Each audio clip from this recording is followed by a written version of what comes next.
ఈరోజు పాఠశాలలో జరిగిన సైన్స్ ఫేర్లో పార్టిసిపేట్ చేసినటువంటి అందరి పిల్లలకి కూడా శుభాకాంక్షలు. చక్కగా అందరూ కూడాను పార్టిసిపేట్ చేశారు. మంచి మంచి మోడల్స్, వర్కింగ్ మోడల్స్, అలాగే నాన్ వర్కింగ్ మోడల్స్ కూడా తయారు చేయడం జరిగింది.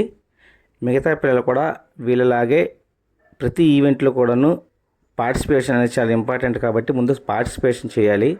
అది గెలవడం తర్వాత విషయం.